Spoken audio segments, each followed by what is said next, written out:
Hello, today I want to talk.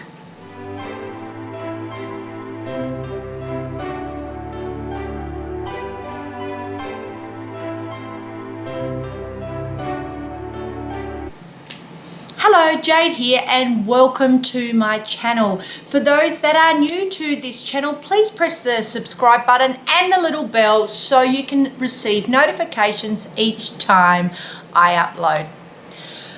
What do I want to talk about? My goodness. Well, I woke up this morning and a girl called Megan Elizabeth. Now, for those of you who are new to the raw vegan movement or the vegan movement, you probably have no idea who she is. She hasn't been active in this movement for quite a few years.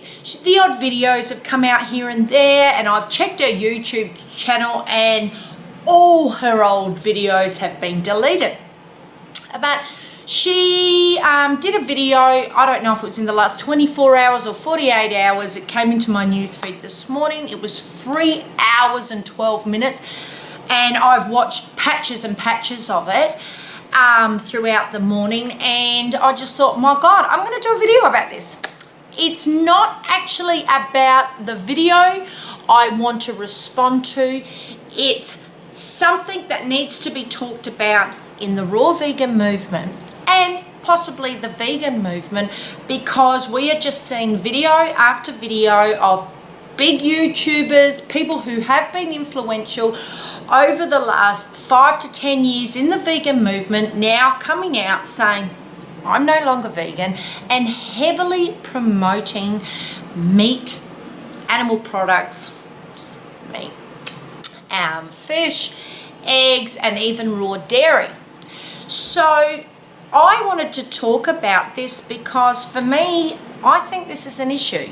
I think this is a problem. Now, I don't want to sit here and play judge and jury on anybody else, although I just watched Megan Elizabeth, whom I was very shocked. She's always been very kind and very gentle and very judgment-free on her videos, and I did watch her from time to time over the years.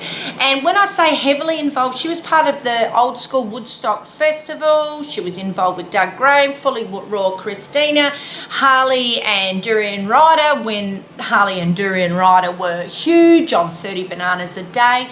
She was big in that movement, and she's come out and really spoken about a lot of people, and I was quite surprised that she's come and spoken about people the way she does.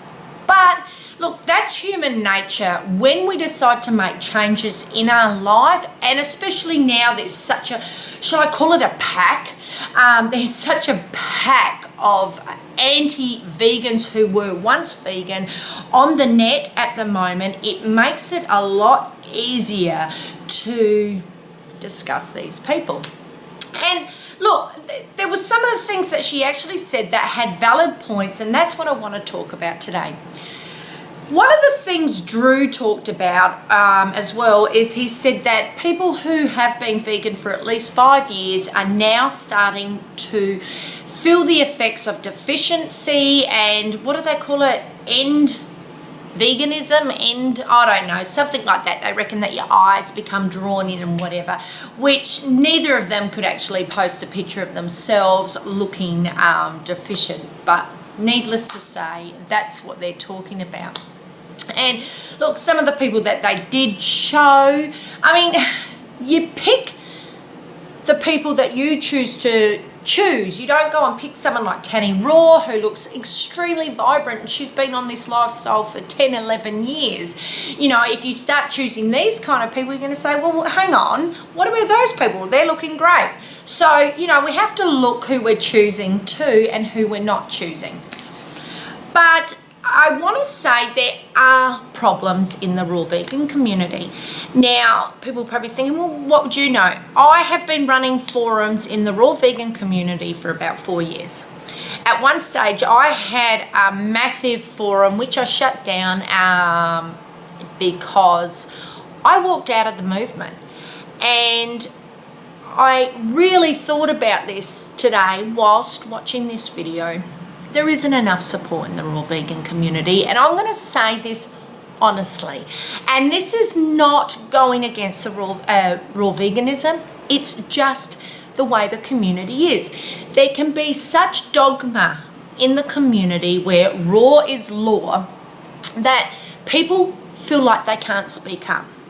Now, when I spoke up 2 years ago on a video, and at one stage it was, I've taken the video down, and the reason I took the video down is because I have returned to the raw vegan movement, and I don't believe everything I said in that video was completely fair.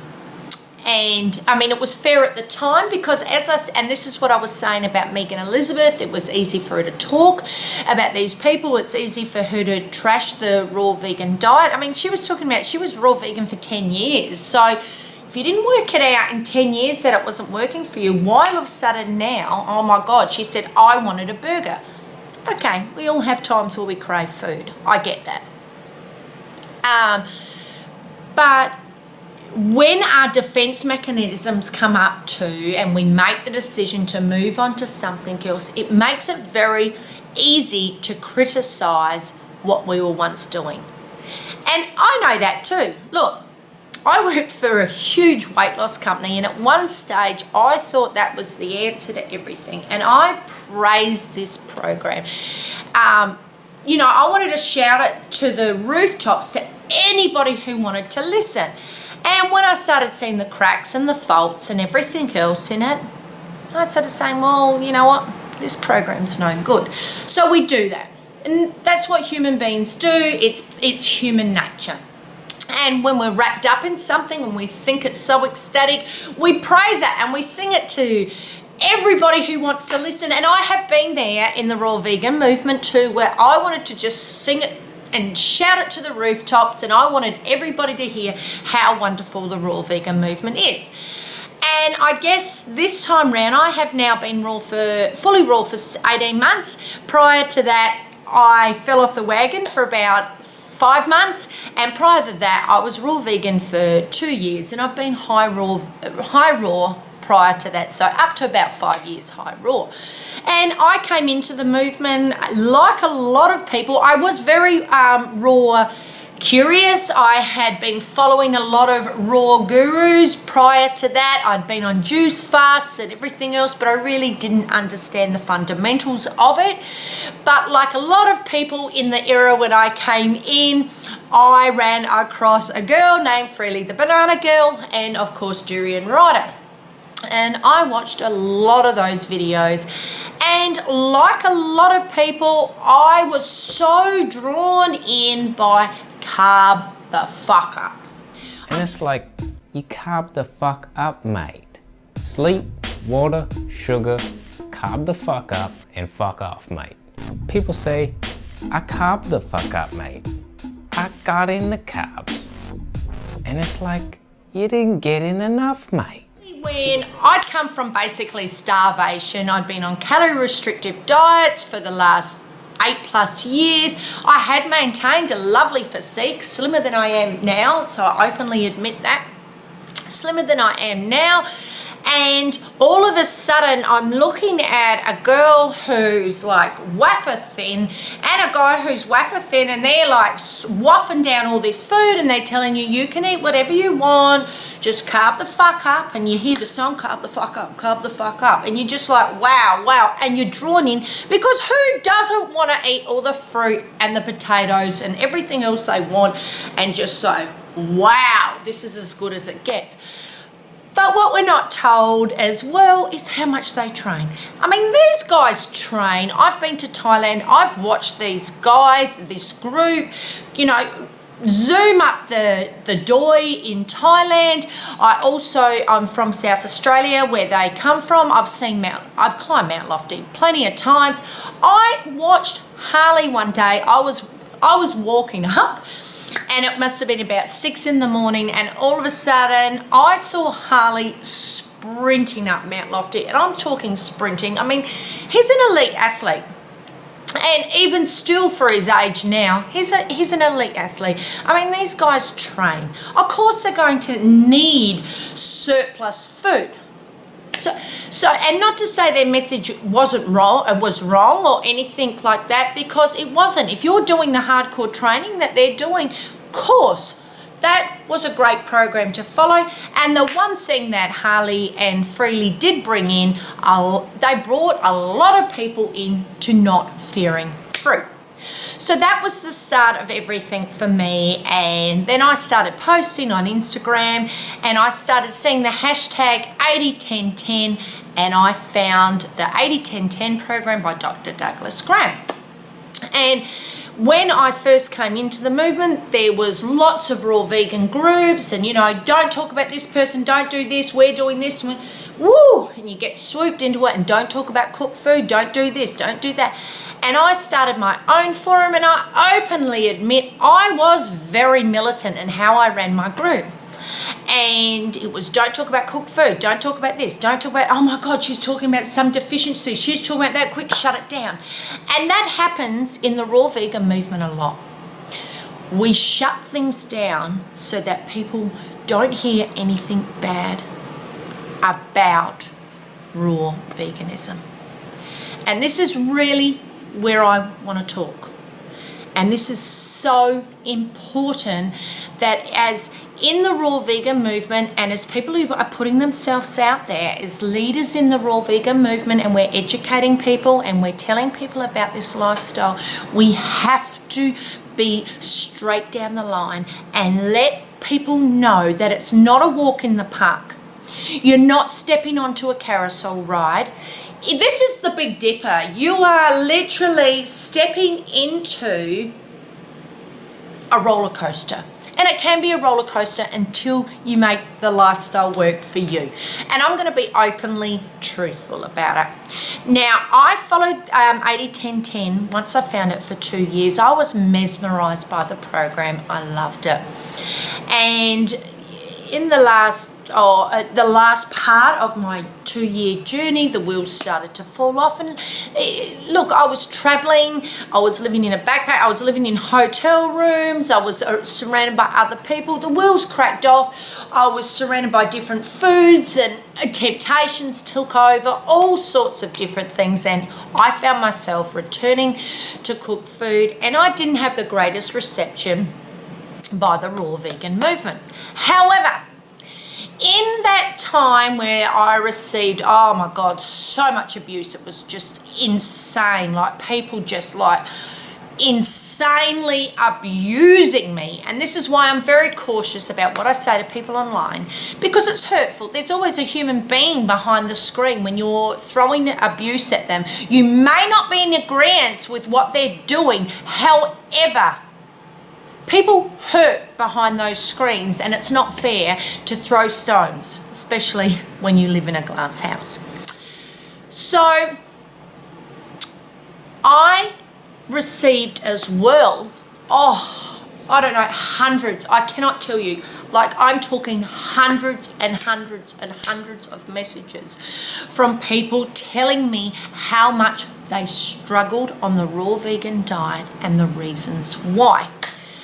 And I returned messages to people, but at that point in time, I really wasn't in the right headspace to address anything, because I didn't know where I was going with my own health. For the first time in years, I have been on a health journey for so many years, and all of a sudden, because that's where I thought I was heading, to the raw vegan diet. I was 2 years into it, and I've crashed and burned, and I didn't know where I was heading myself, and I was like, wow, I am so lost. I don't know where I'm going. So my group shut down, all forums shut down. I basically wanted to pull myself back from social media. And it's taken me a long time just to even start to put the videos out that I'm putting out now, because of the dogma. The dogma in the raw vegan movement, where you're frightened to say anything, because if it's the wrong thing, you can get viciously attacked. You shouldn't have been telling somebody this. You should have been telling them that they should be standing on one leg and doing a twirl and sucking in some air at exactly that time, whatever. And if you've been in the raw vegan movement long enough, you know exactly what I'm talking about. So today I really want to discuss how important it is that we allow people to talk about how they're struggling in this movement so we can help them, and not always have the attitude of raw is law or that's just detox, because that's bullshit. And it's bullshit things to give people, because, you know, people come into the movement, all of a sudden they might be losing their hair, or all of a sudden they're, you know, feeling sick in the stomach, or they're having diarrhea, or this is happening and that. Oh, it's detox, it's detox. Some people have been on this lifestyle on and off for 2 years, 3 years, and all they're getting is detox, detox, detox. Or, you know what, go on a fast, go on this. These are not always the right answers to give to people. You know, you need to be able to gently talk to people and not always have the answers of raw is law. You know, raw possibly for most of us who are successfully doing it and finding a way to make it work, sure. And I openly admit, and I know this from my own experiences, nothing for me feels better than when I'm eating raw. Nothing compares to it.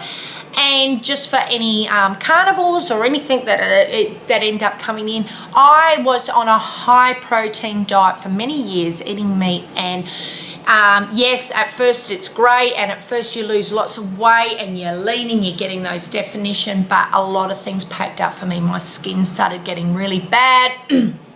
I started feeling sluggish. I started having adrenal fatigue. I started having hormonal issues. So there was a lot of problems long term down the track for me having that high protein, high animal products diet. And I know that for a fact. Besides that, I'm an ethical vegan. There's no chance in hell I would ever consider going back there. But I know from my own experience and my own years following a high protein diet how it led me to searching for something else, and it led me to plants. And I have returned to cooked food and putting grains and things like that in my body, and I know that doesn't serve me well either. I don't tend to have so many problems if I have a little bit of potato or something like that, but potato tends to be a gateway drug for me, so to speak, to open the doors to grains and everything else. So as much as possible, I like to eat fully raw. It works for me. It's how I feel my best. However, I am a realist. I know it's not for everybody. It could possibly be for everybody. However, not everybody is going to make the complete commitment to it. So instead of making people feel isolated from the raw vegan community, if they want to be a high raw vegan, and you know what, you see it, oh, but you're not fully raw. You know, you're not fully raw. Let's celebrate these people. Let's celebrate anybody who wants to just start introducing fruit into their lifestyle. Let's start celebrating anybody who wants to start crowding out their plates full of cooked food and introducing more live living foods into their diet. Let's celebrate them. Let's welcome them. Let's welcome their questions. Let's guide them. Let's help them. And not leading them off a cliff to hell. Oh, here's the answers. Go and dry fast. Go on fasting. Leading them into eating disorders. And I'm not saying fasting's a bad thing.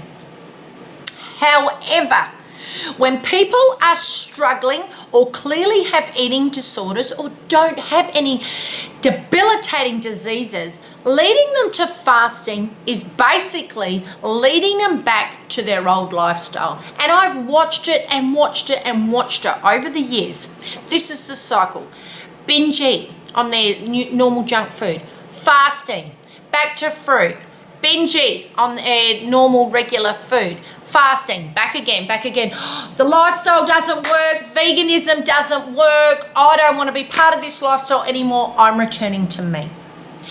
And this is what happens. Instead of encouraging people to eat enough to sustain this lifestyle. Now, I'm not saying you need to go into the lifestyle saying carb the fuck up, because we know where that led people to. A lot of people who are like me and my age group, we can't just carb the fuck up because we're not cycling 100 Ks a day or whatever else, where, you know, my idea is a light jog and maybe some light weights or something like that. I'm 41 years of age, and my hat's off to anybody who's working their butts off, exercising. But let's just talk about your regular Joe. We just can't eat like that. And to tell everybody that's how they have to eat to lose weight is not the answer. Now, I've got an email somewhere from Dr. Graham when I used to have my large forum, and I asked him a question: what happens to people when they're not losing weight? And it happens. You cannot lose weight on a raw vegan lifestyle, although everyone will say, oh, I've never seen it happen. Bullshit. There's plenty of women coming out, myself included, who have said, I've gained weight in this lifestyle. Dr. Graham told me to cut the fruit back and up the greens.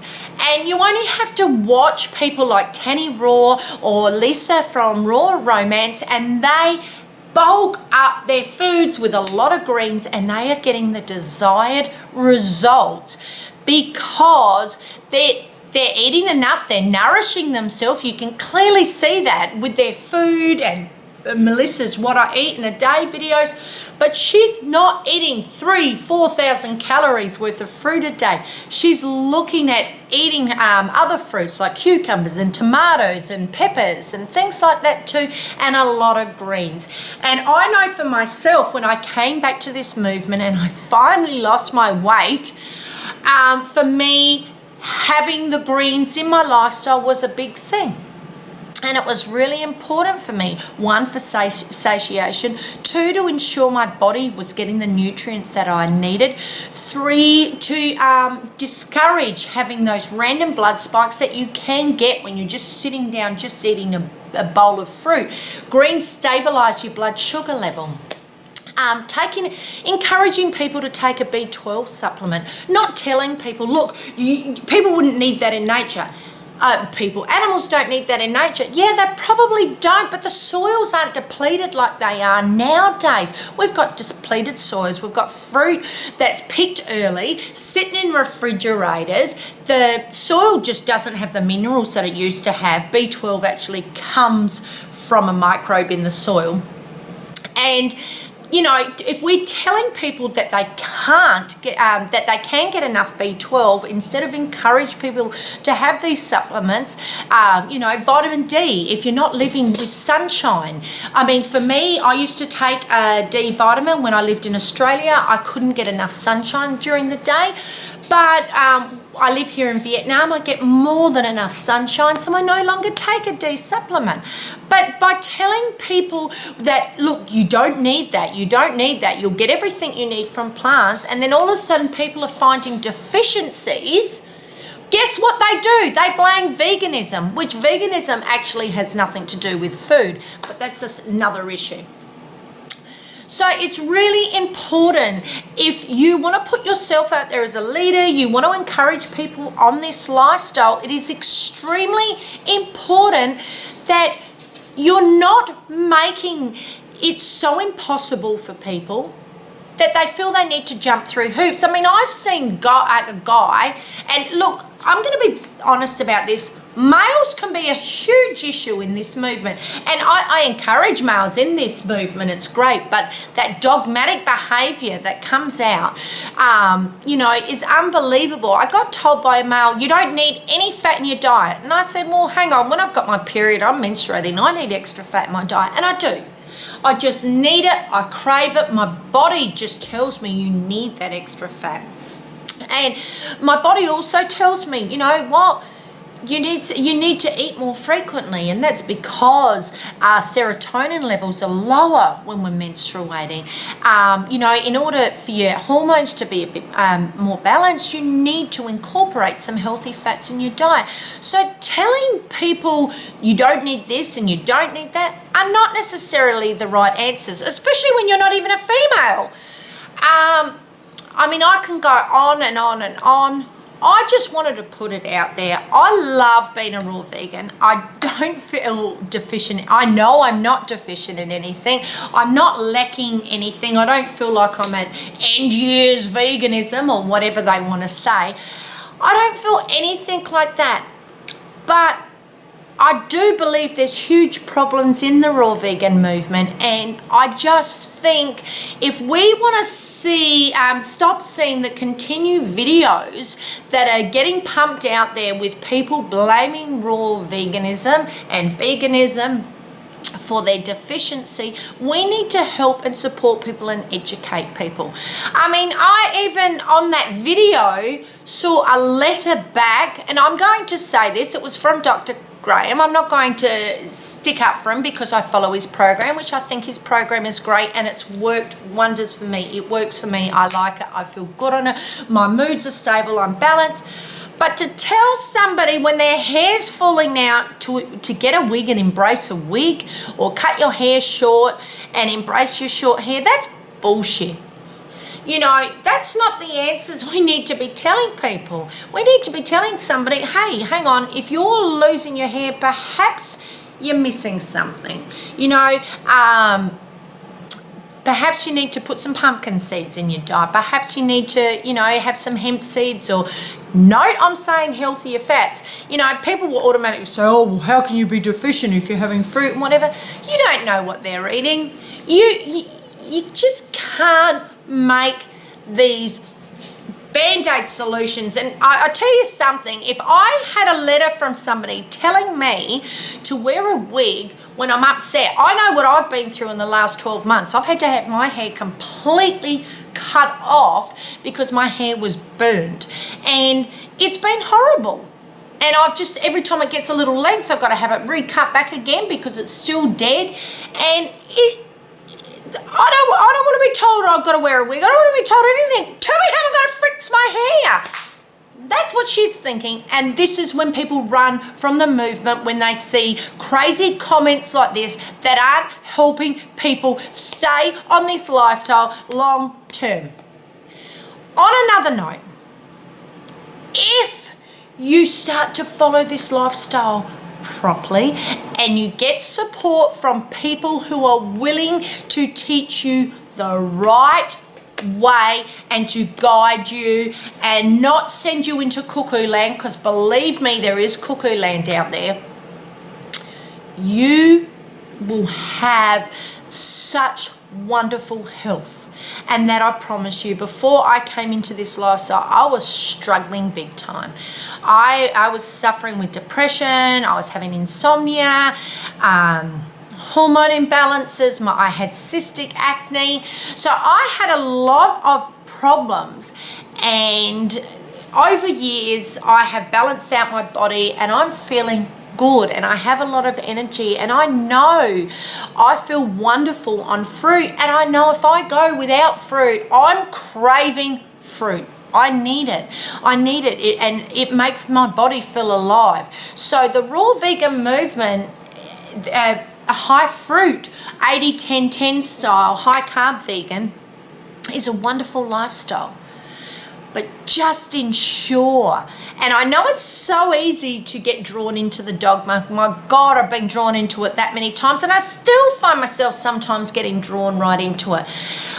But there's wonderful people filtered in the movement who genuinely care, who have a sensible approach to raw veganism and want to see you succeed. These are the people you need to be looking for. Anyway, this is a super long video, and I'm going to I just wanted to put it out there because I don't want to keep seeing people fall off the perch. I want people to stay vegan. I am vegan, nothing to do with health. I'm an ethical vegan. I'm vegan for the animals. I'm a raw vegan for my health, but no matter what happens in between, I will always find a way to sustain a vegan lifestyle because I'm ultimately vegan. Anyhow, thank you so much for watching. I hope you enjoyed this video. Give it a like, leave a comment below. Tell me what you think. Tell me what your experiences have been in the raw vegan movement, if it was helpful, not helpful.